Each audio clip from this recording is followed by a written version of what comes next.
You are listening to selfdiscoveryradio.com with an orchard of wisdom just ready for your picking, filled with illuminating, inspiring stories. Do check out the community and the discovery stores. We are here for you. Our next show is... Good morning, good afternoon, and good evening, everybody. Welcome back to another edition of Channeling Ascensions. I'm your host, Sarah Troy, along with Christina Hill and Othello. We're going to be speaking to our wonderful guest today, Sarah Hall, whom I had on Choose Positive Living a while ago. Today, our subject is about the need for prayer. It is very, very evident right now that we need to be praying in whatever modality that we pray in. Today's conversation is about discussing the different ways we can pray, even just sending out good vibrations. There's always the divine energy that feeds us, that we need to channel its energy to strive and thrive through these times. So those universal prayers of our times, what are they? How do we tap into them? It's very, very easy to give into despair right now because this is what we see all the time. Yet another shooting, yet another this, yet another that. And people are so feeling despondent. How do we step into that trust and beauty of prayer, and how does it help us? Because honestly, folks, when we all put into that beautiful vibration of prayer, of love, of kindness towards one another, we are truly elevating our energy, our vibration, and this is the healing source that we need right now. Sarah Hall says each individual has the power to influence positive change on the planet. Now, as much as ever, it is paramount for us to shine in our light, learn the empowerment of discovering our spiritual life process to contribute positively to the world changes. Join spiritual teacher and angel communicator Sarah Hall to receive angelic insight and light into the world during this time. And Sarah is a spiritual teacher, an intuitive counselor and healer. And she specializes in communicating with angels and teachers and how to work with them to create peace and harmony in all areas of life. And if you are new to the show, you will know that Christina has a CEO of her company called Othello, which is an angel that comes through her to speak to us from the divine. And Othello would like to start off the show today, before I bring Christina or Sarah on, with a little bit of wisdom for us and something maybe to put things in light that we can follow. So there will be silence for a moment as Christina allows Othello to come through her, and then we will be hearing Othello's voice. Ready when you are, Othello. Humans enjoy proper greetings, so I will say, hello, friends. And this is a good time, human time, to be in prayer. In the prayer energy, you are one with life. You leave the deadening past, anticipatory future, you leave those things, and you are fully realized. You are fully alive.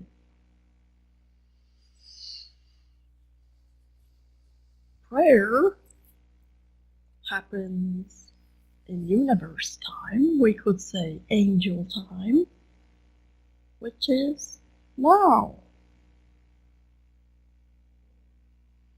The marked field of energy that is now, you can feel it. You can feel the body, and underlying the silence, you are reunited with yourself, with all beings, and consciousness. This is why we call it the power of prayer. Let us pray now.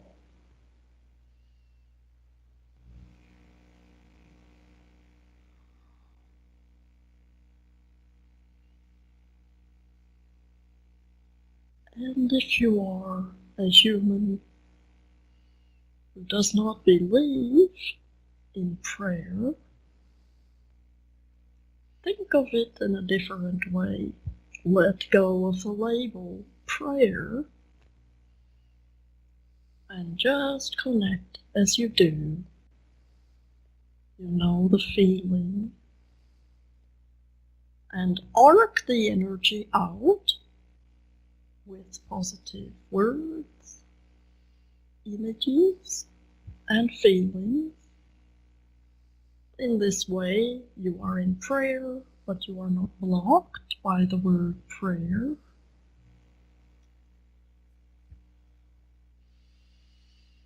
You do not need to be inside a building or sitting cross-legged, half lotus, or light a candle for prayer. All you need is to come into stillness, breathe,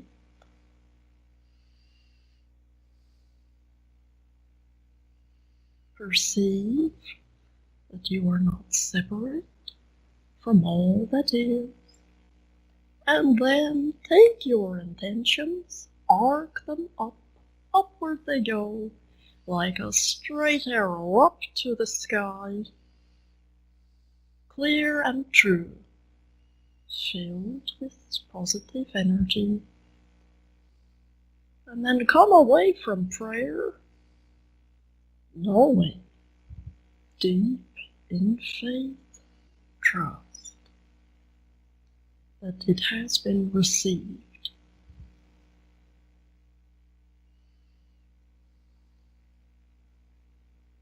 I love you, human.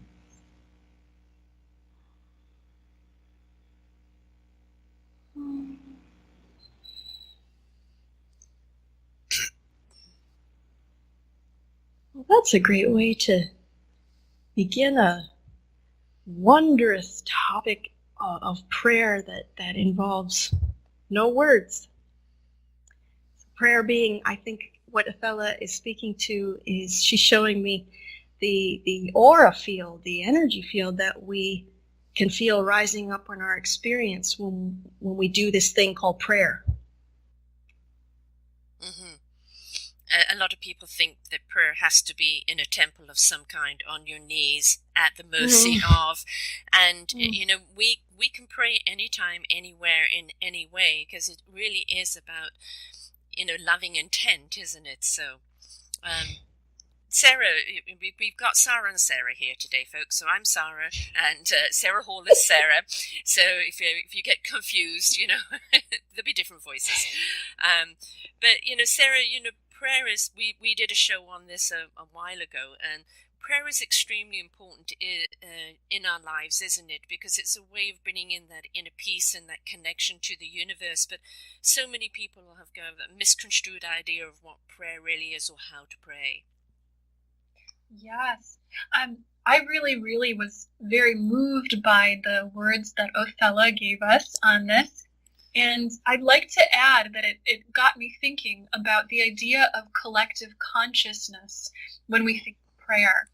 So when we pray, or in other words, maybe a simpler term, when we hold an intention, when we hold an intention to do or create something good in this world, to create a positive wave, this is something that goes out and affects the collective consciousness. It's like a wave wrapping from you all around the entire planet.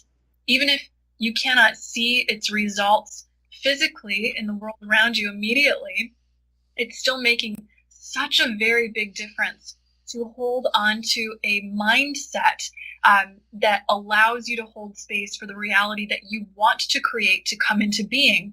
And I think that all of us, given the state of the world now, as much as it's ever been in a varying state of different kinds of issues that are going on, we want to see the world go into a better place of peace and security, and to make even more room for spiritual consciousness to come in and heal people at the personal and collective level.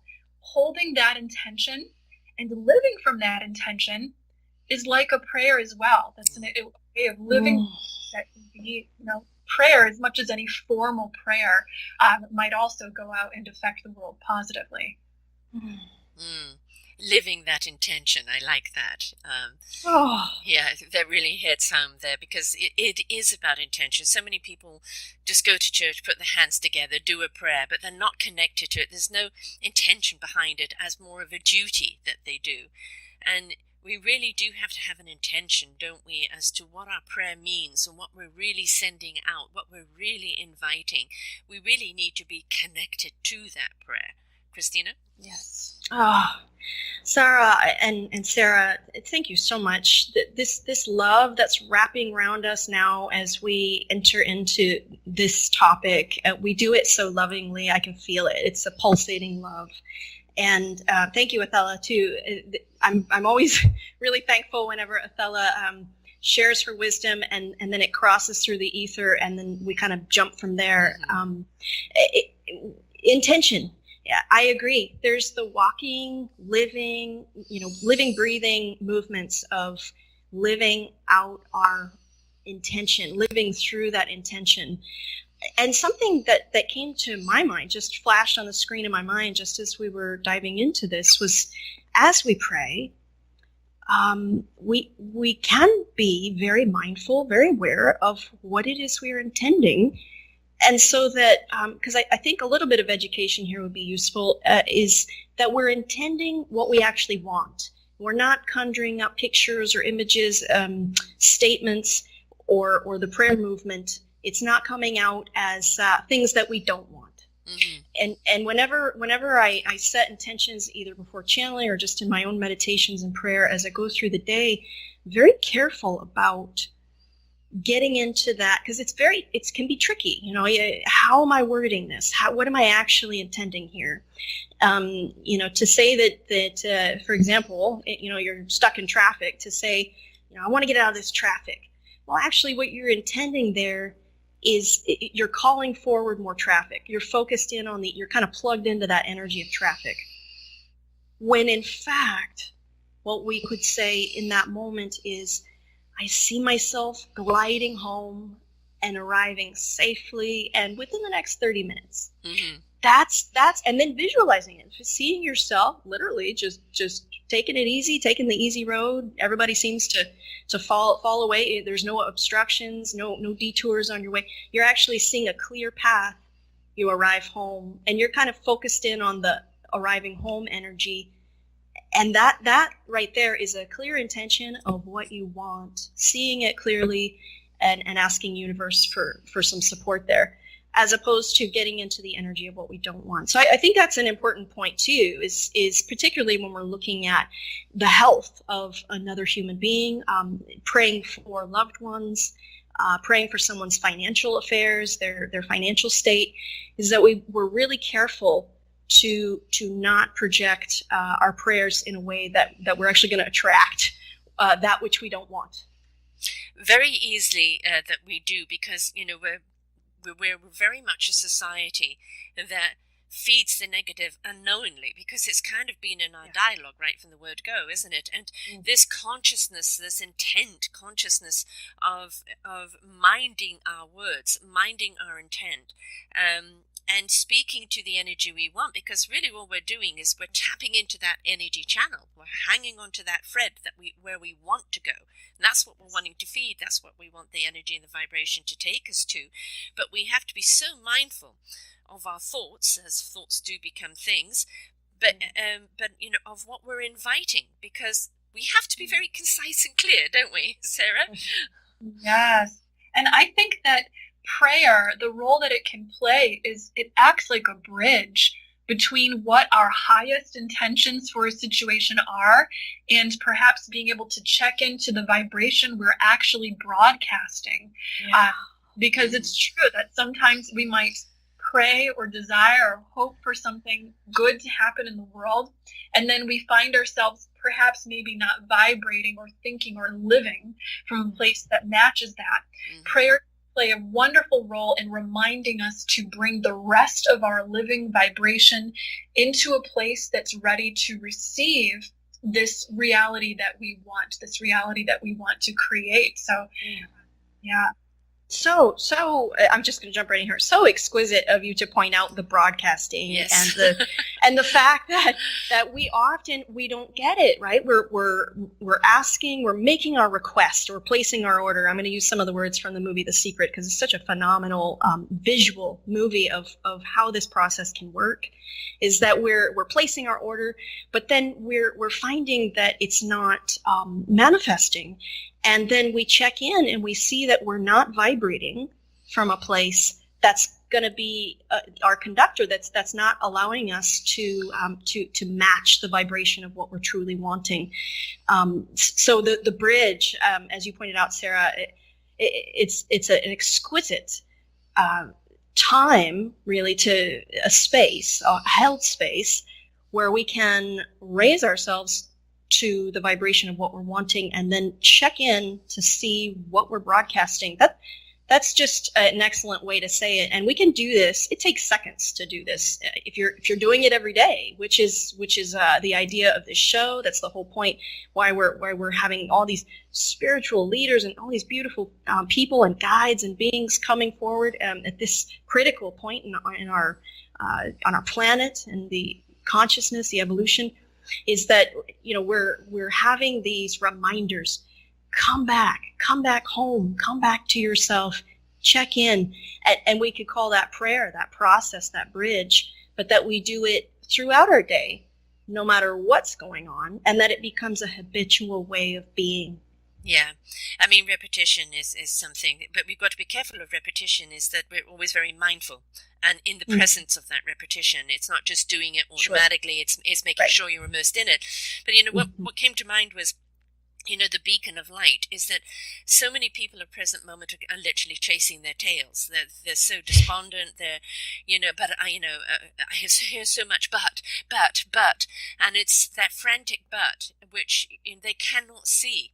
The light, they cannot feel the vibration, they're not seeing the beacon going off, they're not hearing the sounds that are calling them because they're so busy in the but and in the fear. And it's, unfortunately, this is your life's journey. This is what the journey of life is all about. It's coming from that horrible turmoil where you feel completely lost and trusting that beacon of light out there, or trusting that sound of invitation, or trusting that vibration, that gut feeling to take this path and taking it, because we can only be there in our vibration of our loving light that we give out to people if people are ready to turn the channel and tune into the frequency. And I think this is a real test for mankind right now, because we are our own solution if we choose to tune in and hear, the right vibration, the right love. But we've got to take some accountability or some action in our own lives to get out of that but situation. Yes, you're here. I think that we all receive that kind of calling in our own individual, unique way. And what I've kind of discovered is that calling arrives in people's lives in the form of passion. Mm-hmm. Yeah. It really seems that the passions and convictions that repeatedly nudge you and call to you, the thing that you feel you really want to change in the world, or the thing that you feel the most blissful and inspired about doing, that's usually what your individual soul is calling you to pay attention to, so that you can get into that vibration or answer your call to awakening, and then thereby contributing a higher form of consciousness to this planet. Because we all have, just by virtue of our being here, the power to uplift the collective, especially those of us that perhaps think of ourselves as, people with a spiritual orientation in our calling or our purpose. We, just by virtue of being here and holding space for love, or in other words, space for heaven to arrive on earth in whatever capacity you can do it, it's making a difference already. So follow that inner calling, certainly. Yeah, I mean, I'm completely in that state right now when I decided to move way across the country. Literally pack up my home. Everything is in storage. I've just got the suitcases and about to take a leap of faith across the country into a totally different province, and one of the coldest provinces we have in the middle of winter. And, people are going, why? And I say, because I have to.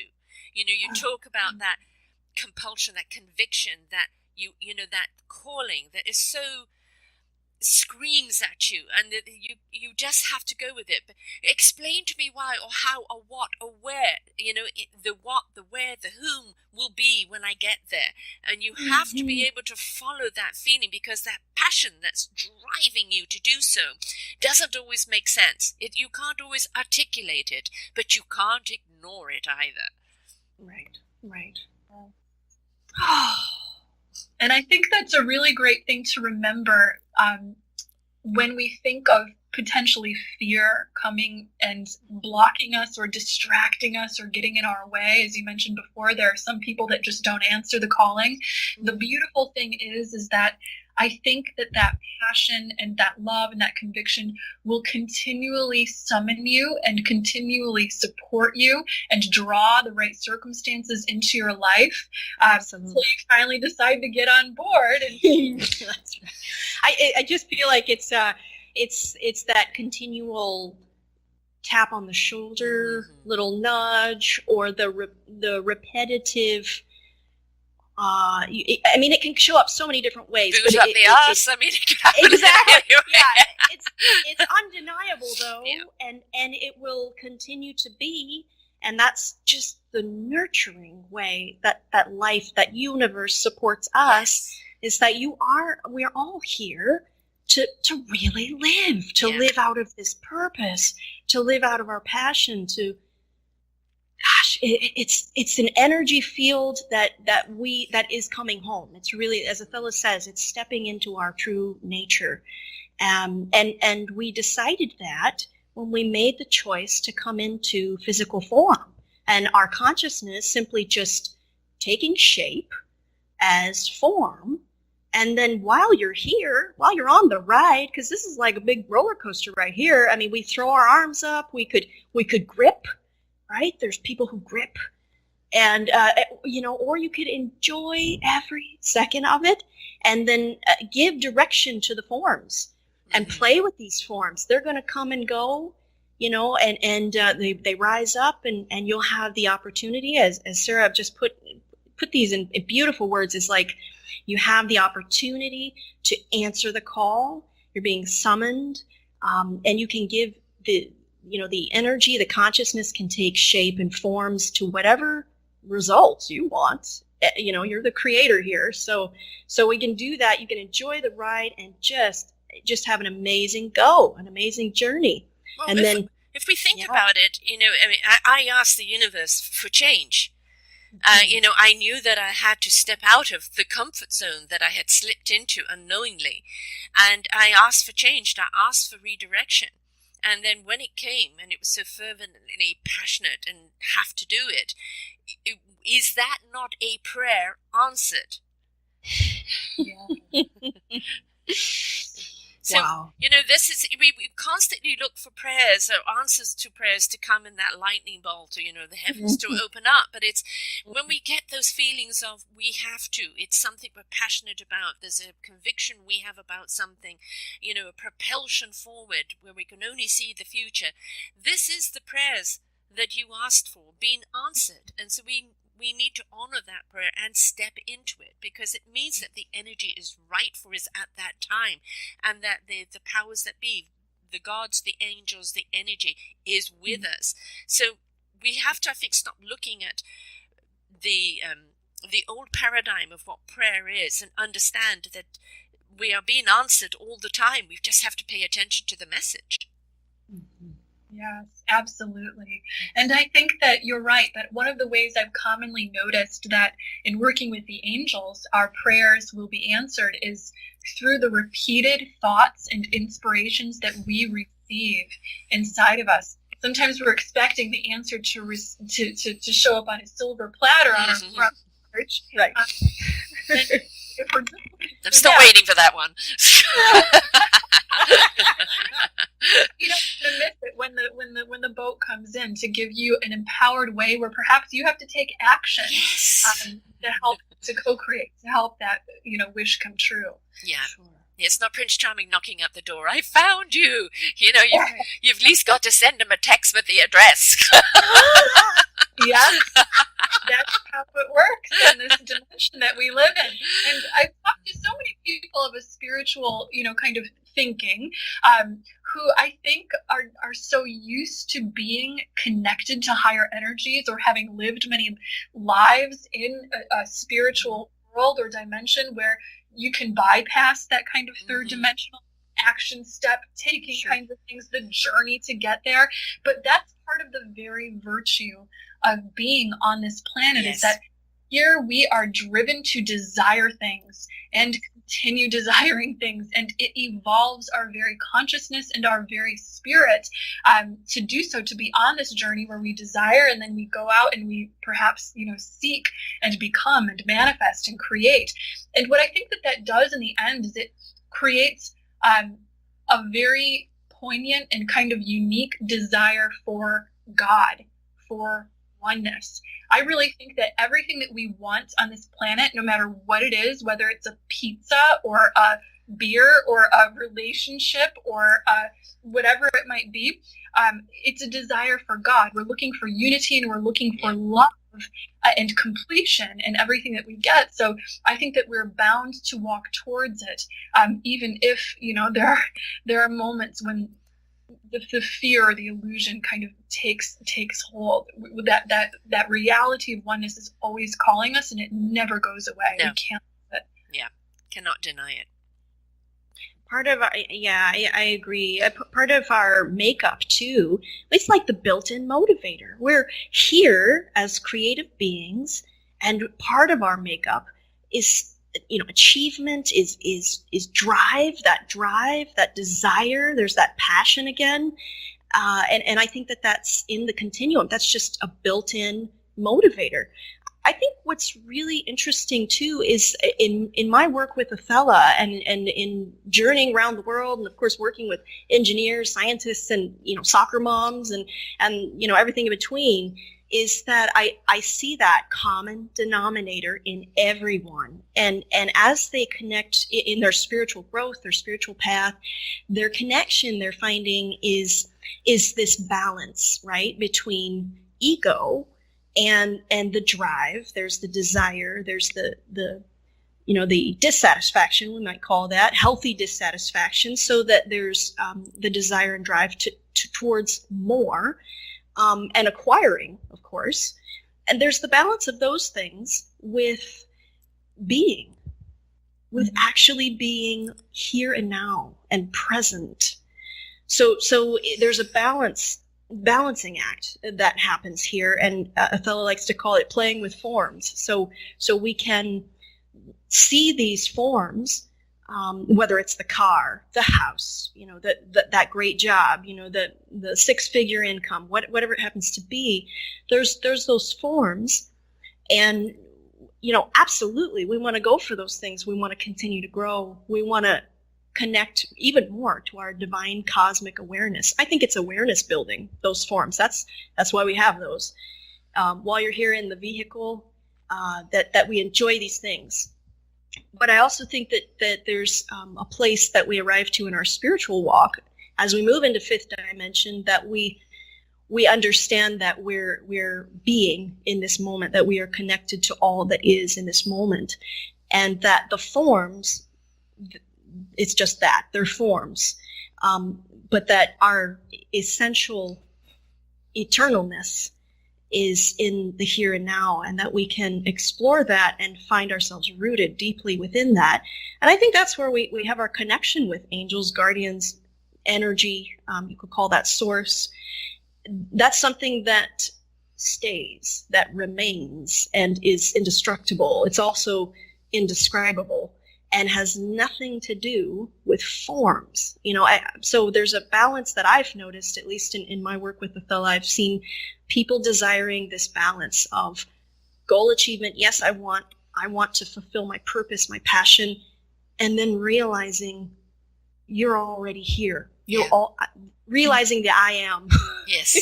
and being okay with that, and like, oh, because I do, I work with people who have a great deal of wealth, celebrities who would honestly rather not tell anybody that they work with a channeler, and that's fine, and they'll tell me, I've got it all, I have it all, but these are the forms. I want to be in the place where I feel complete, whole, and one with God right now, so that even when all the forms go away, that I am still peaceful, that I have peace of mind, that my soul, spirit, my mind is in alignment, and that I feel connected. And so that's a big, I think that's a big noticeable difference moving from third dimension to fifth dimension, is that we don't even have to talk about it. We can see people in this dance, forms, the I am, forms rising up, collapsing, the I am, and all of that. So, and it's, again, I feel like sometimes I fumble with words because we're talking about things that move beyond words. Yeah. Actually, again, and just put a little something into perspective. I have an interview with Daniel Burrus, which is very, very interesting when I read his book and the interview, and it's something that he said that really has resonated with me. And it's like, it's looking at people my age, the baby boomers, and the older generation. Everything about what we built was linear, was solid, was rooted, was grounded, and everything that came into play, TV or radio, was years and years and years before it fully developed, before people had it. Everything took its time. And now we're looking at the new generation where the next big thing was yesterday, and people are having a hard time keeping up with the innovations and with the changes of technologies and how it's going to affect people in the future with their jobs. And he's saying that we've got to constantly look to the future, that whatever we're doing today, it has to always be look to the future. Will it be around tomorrow, or am I going to have to prepare to adapt along the way? And it's a very good point. If looking to the future of whatever you're building, will it be needed down the road? Is it something that we can still use, or is it going to be something that's going to be obsolete by the time you've brought it up to its peak? And in looking to the future all the time, how do you stay present in the now? And I think this is a lot where a lot of people are in conflict right now, because there's so much innovation out there right now, so many wonderful things being designed, that I think it's going too fast, too far ahead for us to catch up with and learn how to be in the now. I kind of look at myself as a willow tree, a firm trunk, very rooted, but my branches are ready to go whichever way it needs to go with the flow. So how do we get people grounded and rooted, but allow that growth and that constant change that is going to happen to be adaptable, but it's still being in the present? And I think this is a conflict that people are in right now. Yes, the world is moving at an incredibly fast pace at this time. And I'd say now, maybe more than in memories of generations past, we're seeing so much more of a call to be outside of ourselves, to be distracted and in the world of form and thought and all of that outer stuff really just speaking so loud to us. I think that the paradox of that is that we move through these different forms perhaps so quickly that you can't but turn within to eventually find that that's the only place where you're going to experience the real oneness, or that that connection that you're actually desiring when you're on this journey of kind of looking at all of the forms. It's your stability, right? Your inner self is your stability. It's your tree trunk and your roots. Oh, you just, that's so beautifully said. You just, both Sarahs, just capturing the anchor, like that's the anchor, like you said, capturing that, and then I think just by talking about it, I think we're recognizing this is difficult, and the speed of things, the way things are going, lightning fast, even the race mind, look at the racy thoughts. How many thoughts can you have in a second? I know people who can't stop thinking for a fraction of a second. And it's just on autopilot. I sometimes I call it zombie land. It's the world of thought it's just like it mounts. This energy grows. Mind will take you far and fast, and then the body, central nervous system's going.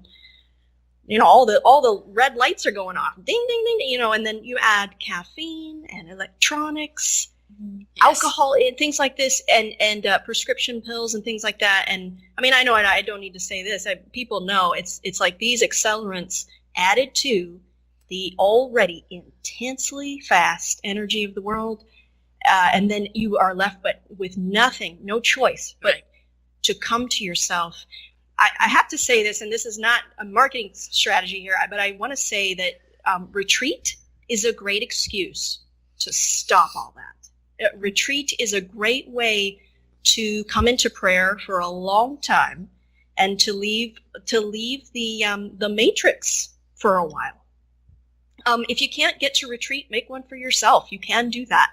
And then you can have these rituals throughout your work week. And if you work in stock trades, or if you're someone who's just in the corporate arena, you're busy on the go, or even if you're a student, everyone can benefit from this. If you have a few moments throughout your day where you are mindfully aware that you're living in future, just bring some awareness to it. Oh, here we go again.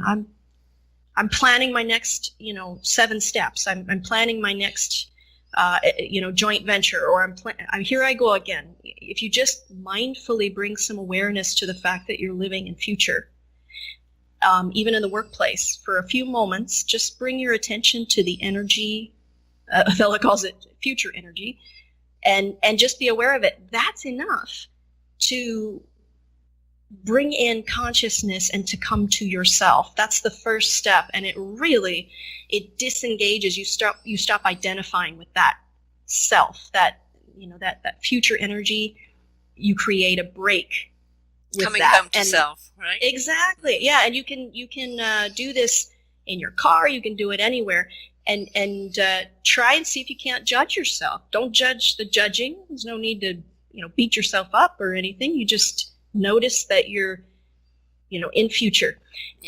Doing this once a day. Even I've seen people who've changed their lives just literally bringing attention to and the same goes for the past.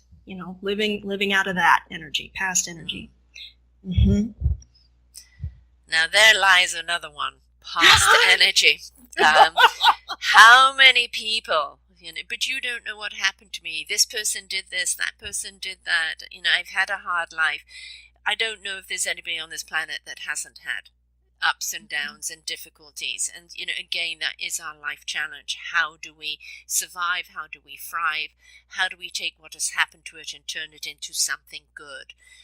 Something that serves society, something that serves community, something that serves us. Find a meaningful purpose out of it. That is the purpose of life. It's not for us to sit and go, oh, woe is me, because now you're stuck in one signature and that energy cannot propel you forward or anything, because you've rooted yourself, and really you've rooted yourself in misery. And so we have to be willing to cut that cord and go, enough is enough. I'm seeking joy. I'm seeking happiness. My prayer is to find joy in life, and ask for that guidance and be willing to accept it in whatever form it comes, because it never comes.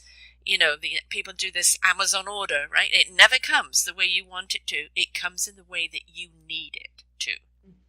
Yes, I so agree. And I think that lifestyle is very important in this, I guess, kind of cosmic dance that we have throughout life.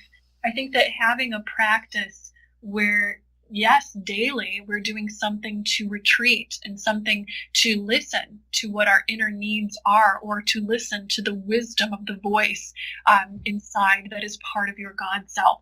This is an incredibly validating and empowering thing to have, to create balance in this, fast-moving world, or in this world where, yes, as you said, all of us do have our own kinds of ups and downs.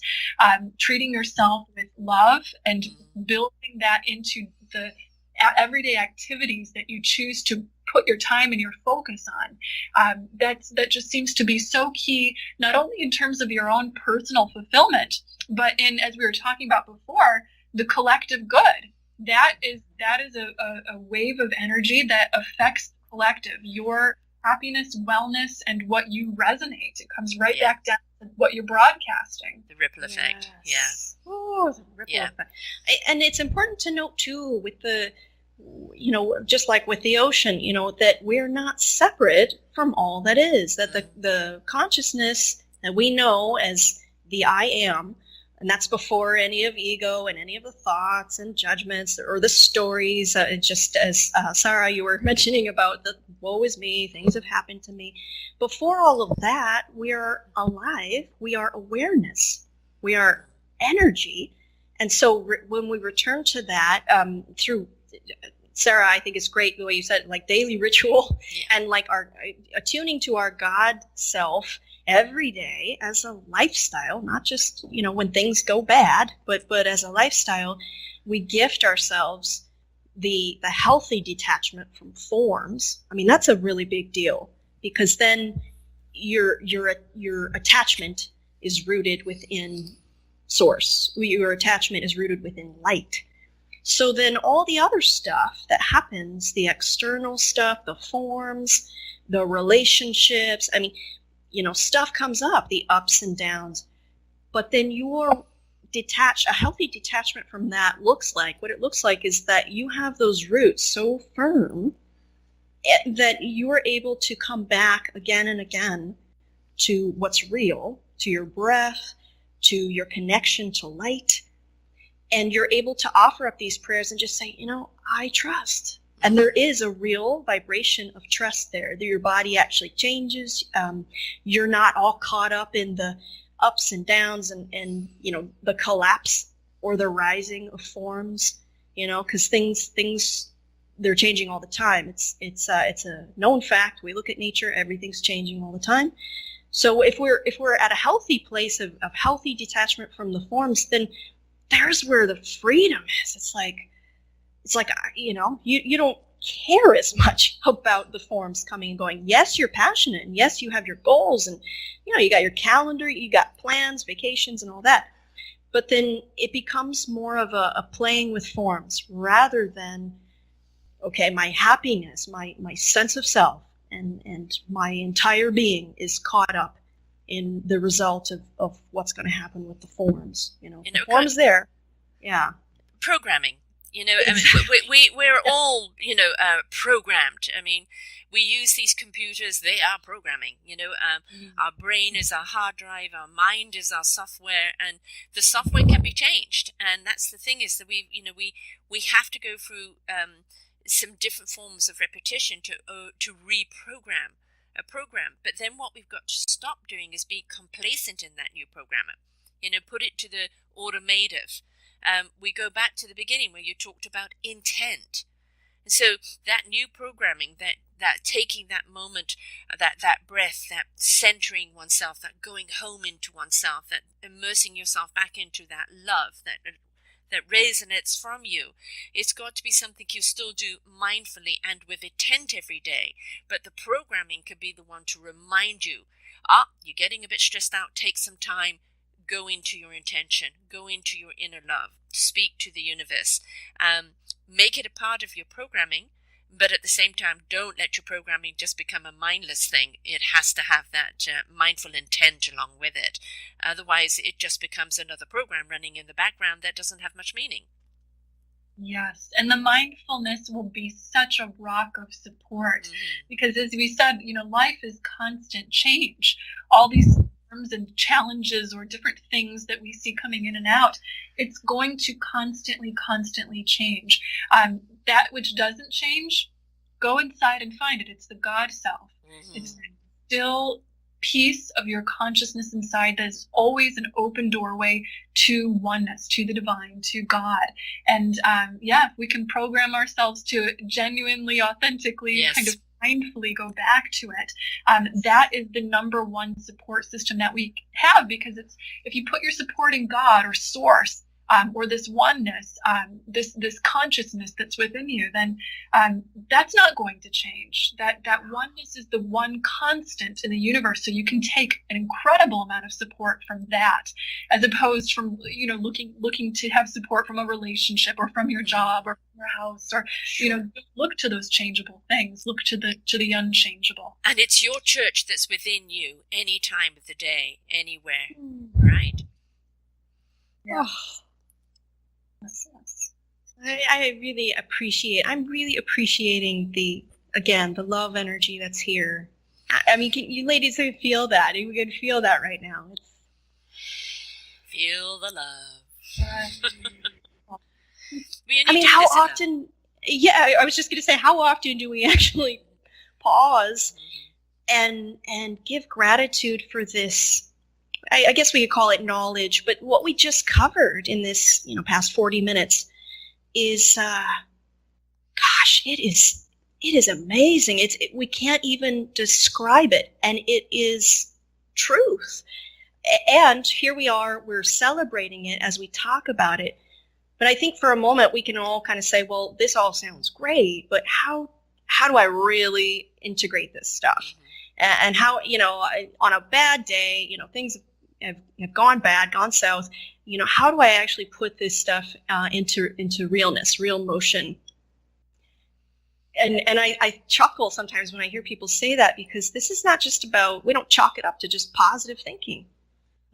That's, I think that positive thinking has its place, but I also believe that what we were mentioning here, these things about lifestyle, vibrating in a way that you're attuning to all that is, or to source, and coming into self, recognizing coming into self as coming home, and making quote unquote God, or I'm going to use source or universe, making that your first stop. Those are great steps to really make it real. It's just that what I feel people get tripped up on is doing it, just practicing it every day. I think that's where the programming, yeah. And if the programming, we have so many unique tools these days. There's EMDR, ocular movements. You integrate real fast a new belief system in through the eyes. If you haven't heard about EMDR, that's one way to do that. Or hypnosis. Myself being an expert in hypnosis, I can tell you I've seen amazing things happen very quickly when you just get really relaxed, and when you get really subjective, really open, and then have the perfect positive programming, not just any programming, because of course we don't want to put just anything in there, but the kind of programming that's going to instill these new values, new beliefs that say, I'm enough. I'm going to turn towards source. Whenever something's going on, I'm going to turn within. The solution is within me. I know the answers. Louise Hay has some great affirmations that could go into a hypnosis session. She says, I know the answers. And like she'll say it in such a way, it's just very powerful. And subconscious understands these things. So if you get into hypnosis, you get the right kind of programming in there, you can make changes very quickly. And there's so many other different therapies and healing modalities that help with programming. Find one that works for you, and then go for it. Write out a list of all the things that you want to reprogram, any limiting beliefs, any false beliefs that may have been passed on by your parents or other people, and really, take the time, make these corrections. Subconscious is just waiting for you to get the program that you want, and then notice how life changes. You notice how the spiritual practice, if we could call it practice, spiritual practice becomes part of your day-to-day. Well, you got to step outside of yourself to step into yourself. Right?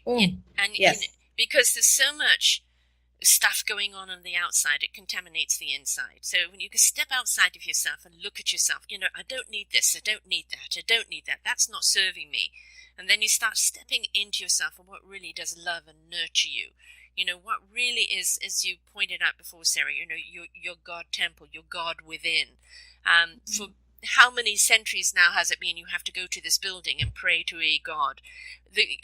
God is always within us. It is that life source. It is that energy that makes us up. And when we step into that life source, into our inner God, into our own temple, our own church, our own home, our own rock, that's when we actually understand what our truth is and what we really need. But I think very often we have to step outside of ourselves to see in, because we've put too much in the package in there that's just simply crowding it. Hey, Sarah? Yes. And I think that when we practice stepping outside of ourselves, as you described, it gives us one very simple thing that we have the option of doing that any of us can do at any moment of the day to get back into that higher kind of state. And that's to practice non-attachment, simply releasing attachment to the things that we see that perhaps aren't working, or releasing attachment for a moment to everything, so as for that still inner eye of the storm God to come through. So practicing non-attachment, I think, is one of the ways that just really takes our inner programming to a place that can handle anything. Become incredibly strong and fluid through the practice of non-attachment, because it allows us to allow life to flow through us. We allow what we see, we feel, and experience. It moves through us, and thereby we become flexible. It's the tree branch that is strong and stiff, that when the wind comes it breaks, but the tree branch that is flexible, that allows the movement of life around it without... There's that willow tree. Yes. Yeah. But the word allow itself, it's such a big, powerful word, because we do not allow things to guide us forward, because when they want to change our direction, they can be quite radical sometimes, case in point. And it is, you have to let go of everything. You've got to take this leap of faith, blind, deaf, and dumb, in order to see, hear, and feel, in trust, in belief, in that inner passion and conviction, and allow it to happen. But our human nature goes, but I want a manual. I want to know I'm safe. The human side of me, wants to know I have a home to go to. Obviously, there are some things in our third dimensional human beings that we need the security of, the reassurance of. But if we allow us to follow that energy, follow that wind, follow that movement, that inner voice, it will never let us down. It will always take us where we need to be safely, won't it? Completely. Even if, I think safety is another label. And what is that? I think that life is safe. I know that, and we know that. Whenever we look at life, and we look at it for what it really is, without the good, without the bad, without the labels, if we remove all of that, and that means basically we turn down or turn off the chatterbox in the head, with the ego, which is great at telling us what is awesome and what sucks, then we're left with life that is, life is. And life is providing, life is soft and almighty and gentle, and it's really hard to describe. Life is light and energy. So there's the safety. But it's not something that we can describe. I feel it's an important point to just say, we can't describe this, we must feel it. Mm-hmm. The more often you feel it, the more it becomes integrated. Yeah, exactly. And it's in your cells. It's in your blood, your cells, your body understands what that safety is, and that connection to life, God, universe. And when you do that repeatedly, you do tend to, it's like the non-attachment, as Sarah, you were saying brilliantly, non-attachment, the practice of this, it becomes part of yourself. You practice that enough, and then it becomes a lot easier when, the waves come up, and then you're not suddenly drowning in that. One thing I was going to suggest, though, too, is when you're really at a critical moment, because often, life goes this way, it gets real fast, the momentum gets up, and then suddenly you find yourself at a peak.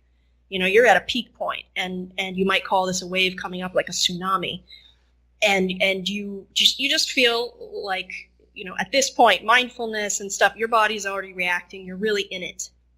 I would suggest that you take yourself, this is what Othello says to a lot of people, take yourself outside, even if you're in metropolitan Chicago, take yourself outside, breathe in fresh oxygen, and focus on your feet. Do a little bit of mindful walking. Just feel your feet, every step, your toes.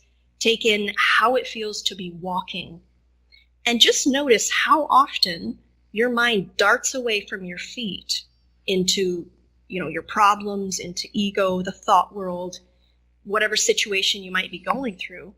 And then see that oscillation between walking mindfully with the feet and then, the storm in the head or whatever thoughts are coming up. And then notice that oscillating sensation and try and see if you can, as we say, detach from that situation. Give yourself some spaciousness from that situation.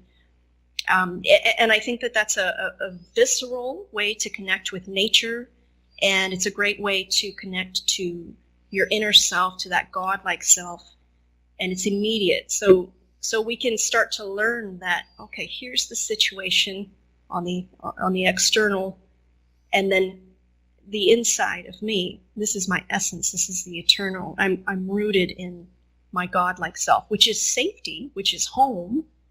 And it's also indescribable. So if that makes sense, that's really it's kind of getting out of yourself again, Yes. because you're getting into the momentum of walking, into the rhythm of walking, and your mind is concentrating on that and what it's seeing around you, which allows your internal to take a breath, to calm down and to focus. Because sometimes our internal can't focus because of all the stack externally. So if you give the external mind a job to do, pay attention to your feet and where it's walking, the internal mind can collect itself and put itself back into calmness. Hey, Sarah?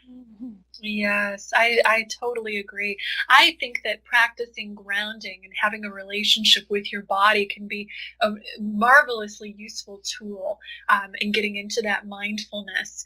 And I love also what you were saying a moment ago, Christina, about it is safe, that this world and that life is safe. I think that that's a very powerful affirmation, and it's one that I use often. It is safe for me to be. It is safe to be powerful. It is safe to express.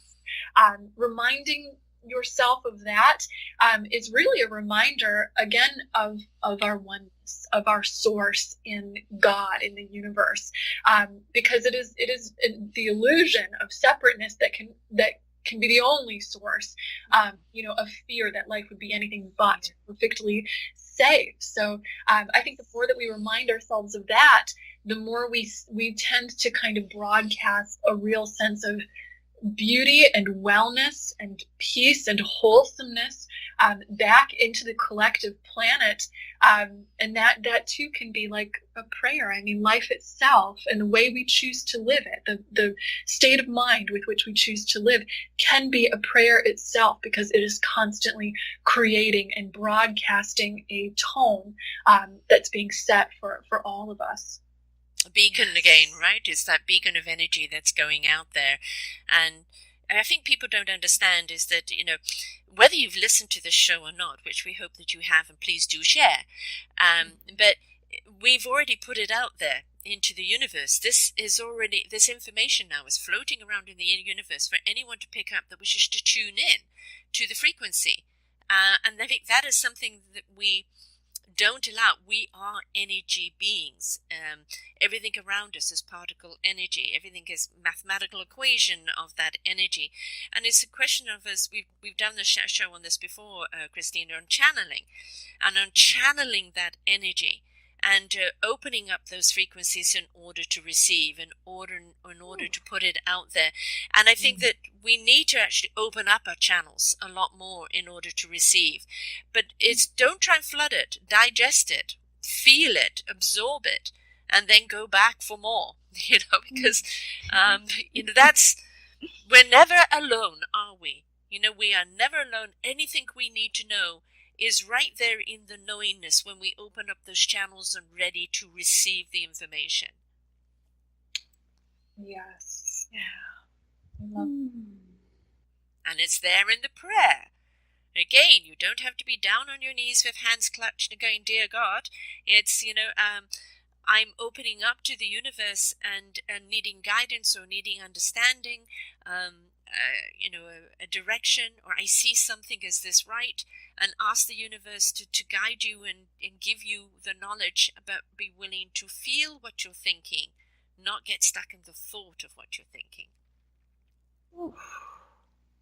I want to just grab the curb tail of that last statement, Sarah, and say there are powerful affirmations. I mean, the power of the word, and as it crosses our lips, and our intention, of course, and the feelings, the vibration. These are all gifts that we have as human beings, and what we can do with that is tremendous. So as we're in prayer, again, I think we pointed to this earlier on, and Sarah did a fantastic job of pointing to this as well, with how our intention, how we craft it, how we mold it, how important that is, so that what we're broadcasting is truly vibrating on a level with what we want. So I think that one thing I want to say here is there's a powerful, I want to share with everyone a powerful statement that one of my mentors shared with me for any situation with which you feel like life is just, it's not working out for you. And so you'd like to have something different, or you haven't yet manifested what you want. So it's a statement that can be used for so many things. And she told me this, and I wrote it down one day, and I've written it down ever since then. And it's very powerful. And it is, and for those who don't use the word or label, by the way, God, then you can replace it with something else. But here's how it goes. It says, I now stand aside and watch God work. I am, and then after the I am, you want to fill in whatever it is that you want and put it in present tense.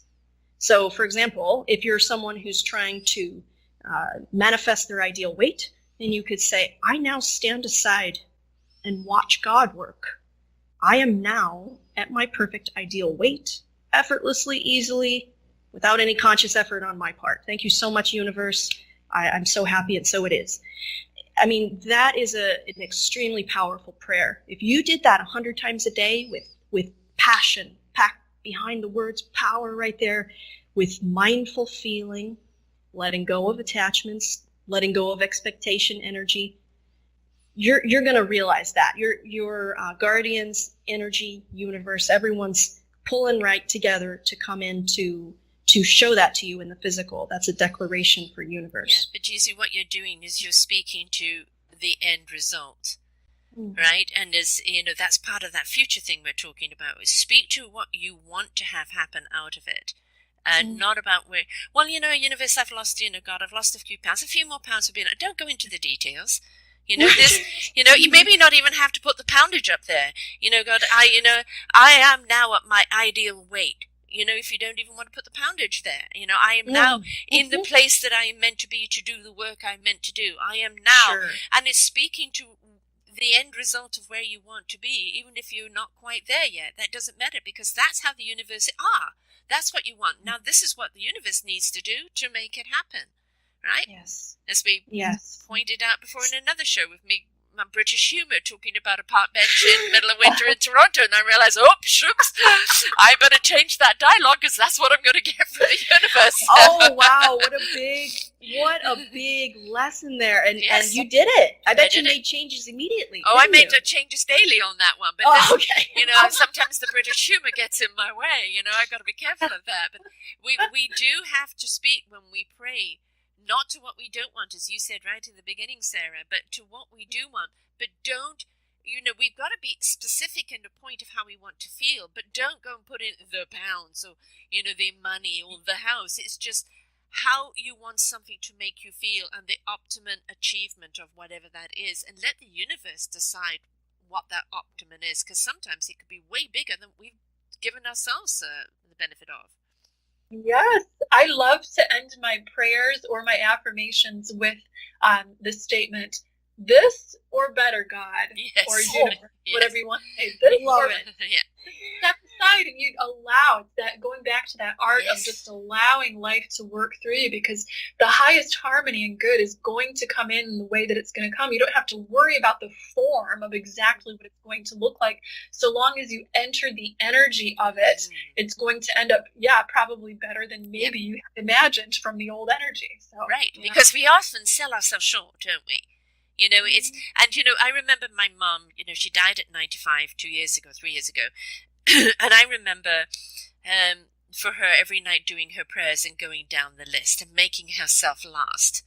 And I was always saying, but if you have no oxygen, how can you breathe oxygen into anyone else? Make yourself first and ask that you have enough lung power to pray for everyone else.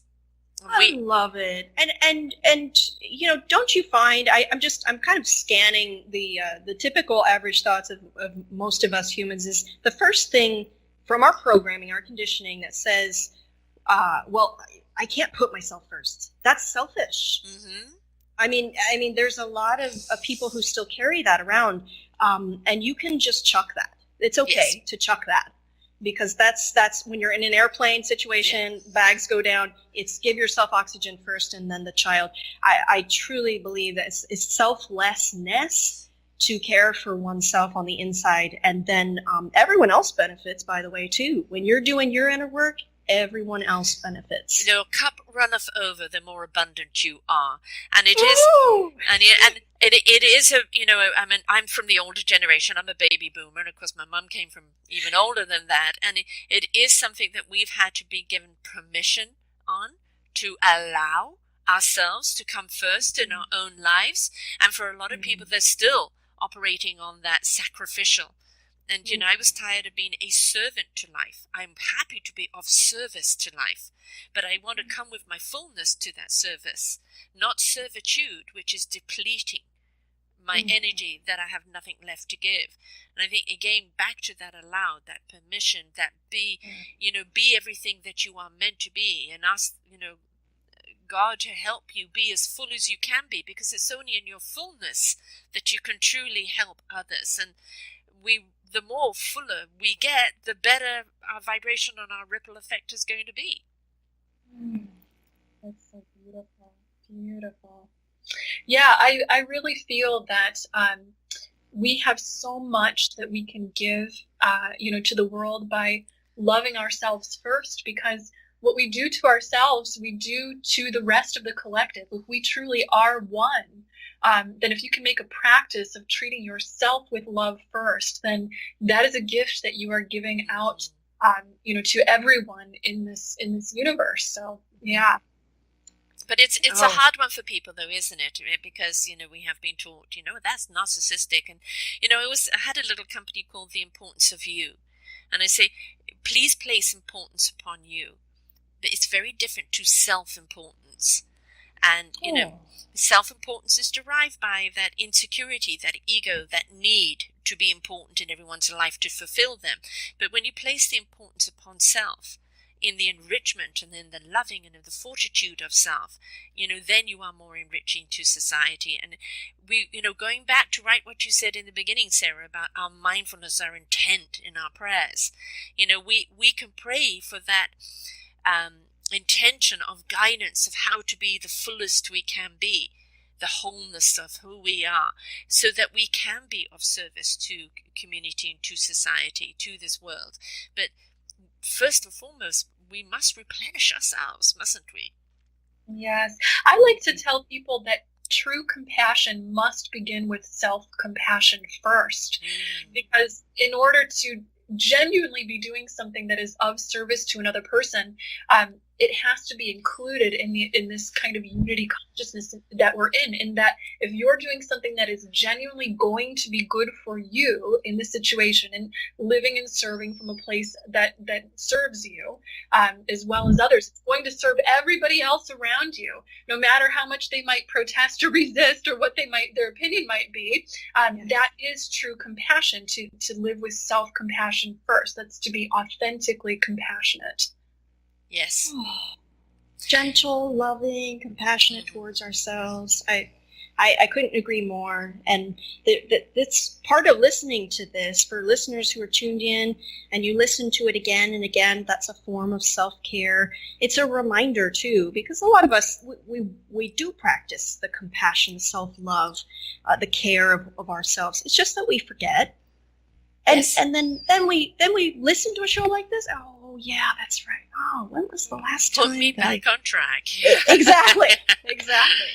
Yeah. Exactly. Yeah. And this is the whole reason why we do these type of shows, is to remind you, don't beat yourself up with it. Just a gentle reminder that, you're feeling stressed out right now because you haven't stepped into your godly tools. You haven't stepped into that inner love. You've allowed too much static. So step outside of yourself. Take your body for a walk so that the inner can find that equilibrium again. And it's all about balance in life and listening to the triggers and the signs of life. And so many people go through life with the signs, neon lights blaring at them of direction, but they'll go the other way because they're not channeling, they're not tuning in. And this is where the art of breath is so important, isn't it? Stop. Take a breath. Take 3 deep breaths. Now look around you. Now look within you. What are they showing you? Because you're so busy looking for the signs, but you're reading the wrong map.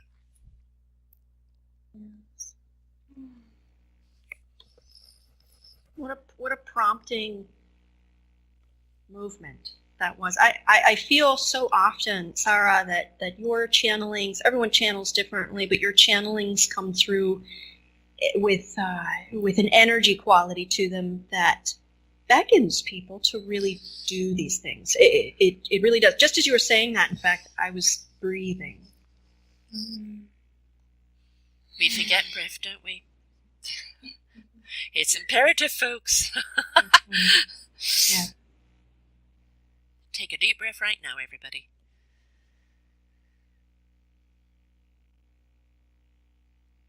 And release. And always say do it in 3s.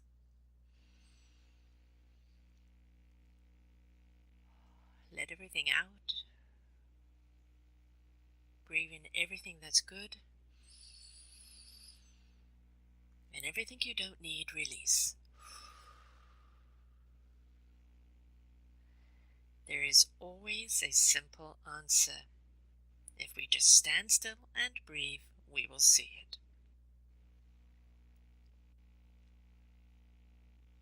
And then ask for help.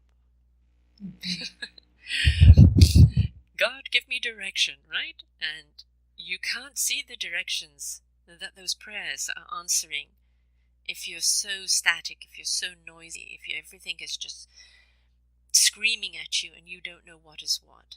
So it is imperative that we do every day is you take that breath, stop for a moment, step outside of ourselves to hear what's going on the inside, to hear in ourselves. And we will always be guided right, but we have to tune into that guidance. And that prayer isn't just, God help me. It's about, I'm channeling God, source, whatever you wish to call it, into guiding me to be the best I can be on my journey. And what is it I need to know in this present time on the journey that I'm taking today? An even simple question like that, and then being open and allowing and ready to receive, we will always be guided on that journey, because that is what prayer is about. That is what God's love is about. It's about that guidance, and always safely guiding you along your way if you're willing to tune in, hear, listen, feel, and then take action on it. So, we want world peace. The peace has to be from within us. We are the contributors of that peace, but it can't come from the outside. It has to come from within.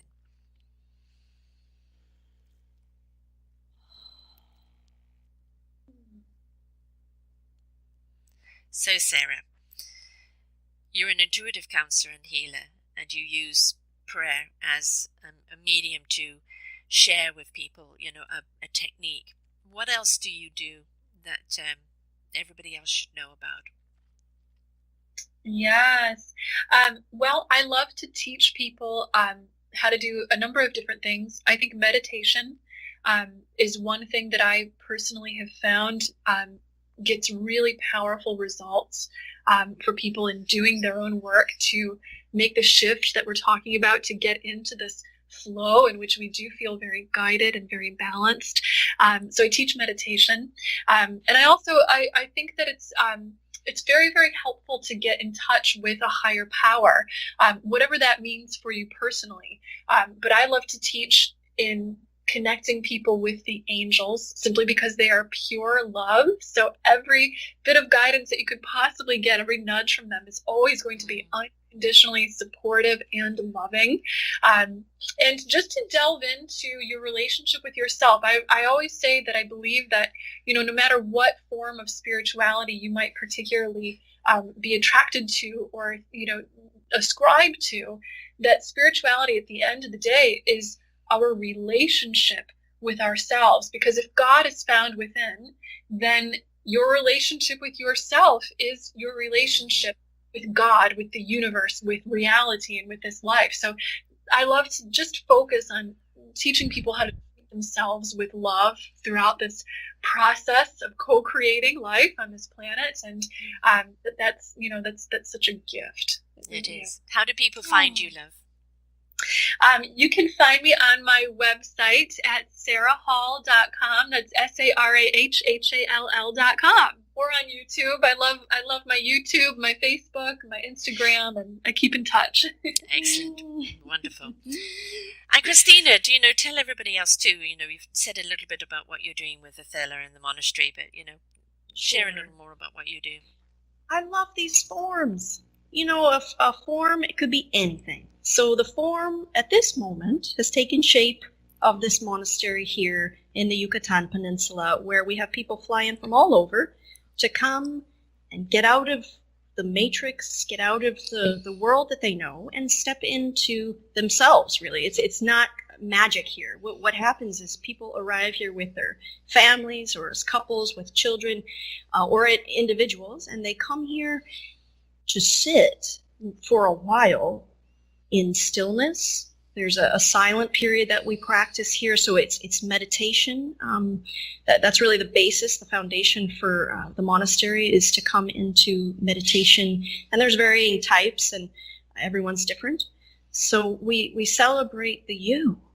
Mm-hmm. That's always there, never coming and going. It's just covered up by a bunch of mind crap. Right. So it's just, I have to be real with people. It's like we're not producing anything. There's no salvation on the external. There is liberation from within. I promise you that. So we sit together to feel that, to feel the oneness with Sarah, as you use the word God. I'm careful with labels too, because it's like, what label do we use today? I know that it invokes different reactions. So whatever label, whatever belief system or non-belief system you are coming from, this journey here is a retreat to cultivate your oneness. And the detachment that we were talking about, that is a side benefit to this process.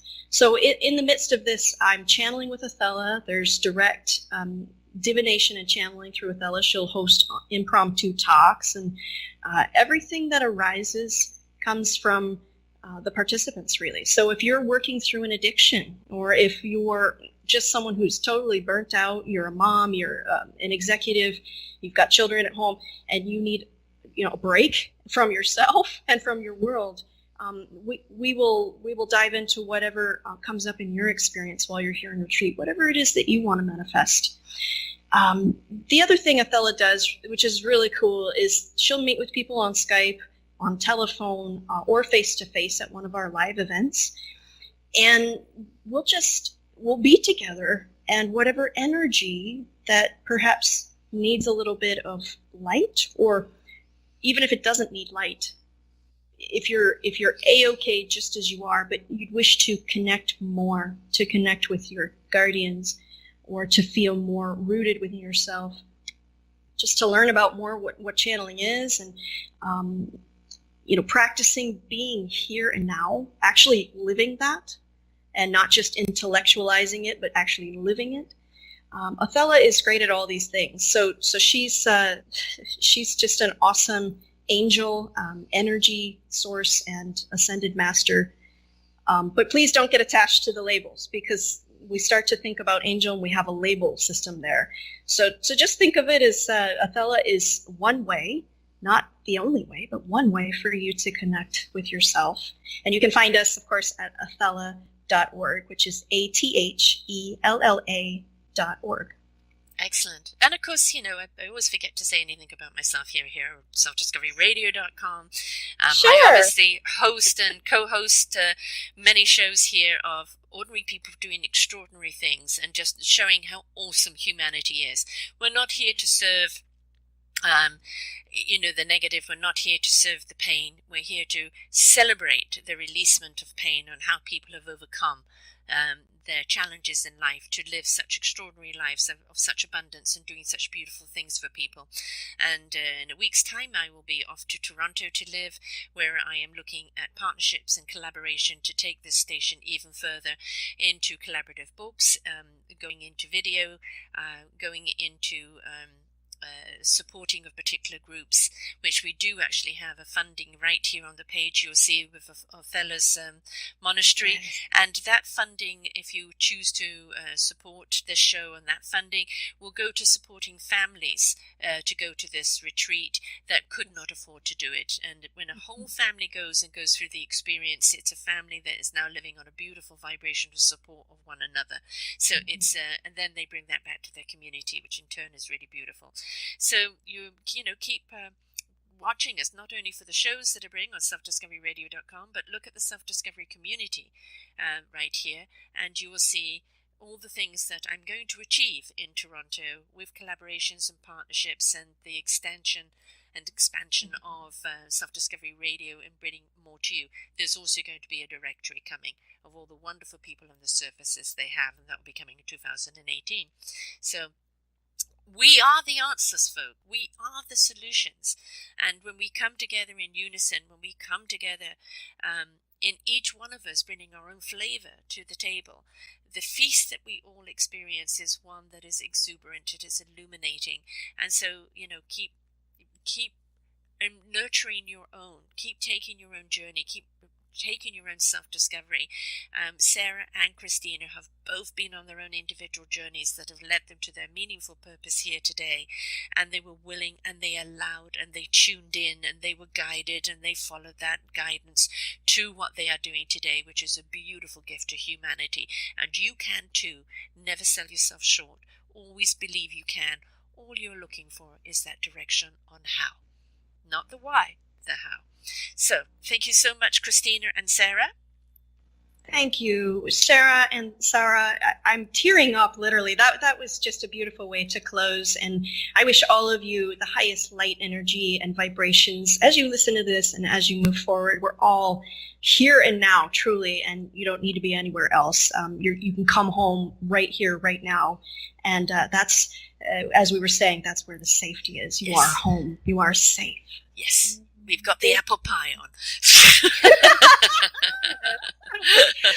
Well, thank you both. I'm so grateful to have connected with both of you, loving beings, and to everyone out that's listening today as well. Oh, thank you so much. The more of us are out there doing this, of course, the more we're going to tilt the energy. And this is what is happening, folks.